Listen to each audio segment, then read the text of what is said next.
Well, this morning around 8:20 in the morning, we got a call for a serious collision. A wheel came flying off a northbound vehicle, striking a southbound vehicle just north of Highway 89 on Highway 400.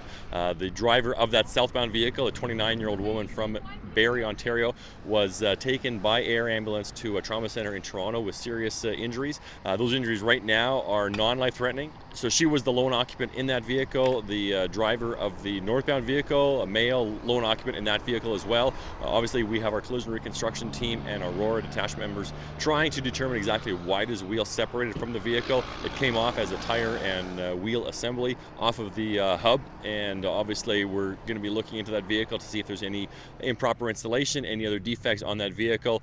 No charges have been laid at this time, but obviously we're going to be looking into when that tire had been installed, if it was installed properly, and whether or not there's any other issues that need to be identified on that vehicle. I don't know what lane the woman was driving in when she was struck by that tire. Obviously, when this is coming at her, closing at maybe 200 kilometers per hour or more, you really have very little time to react, if any time. By the time you realize you're on a collision course with that object, it's often too late. They really have no place to go, and they're really at the mercy of physics and where these vehicles and items are going to collide.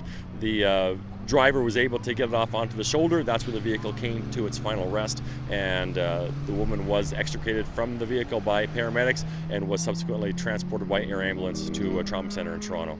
We are still looking for that tire and wheel assembly. We suspect it'll be somewhere north of the collision scene on the west side of Highway 400. Anyone that may have been traveling through here around 8:20 in the morning that may have dash cam, you may not even notice that wheel and tire in front of you, but your camera may have. So if you do have a dash cam, we would certainly appreciate anyone to go back and double check to see maybe they can provide some assistance in locating this tire and wheel, and obviously some video of the collision scene itself.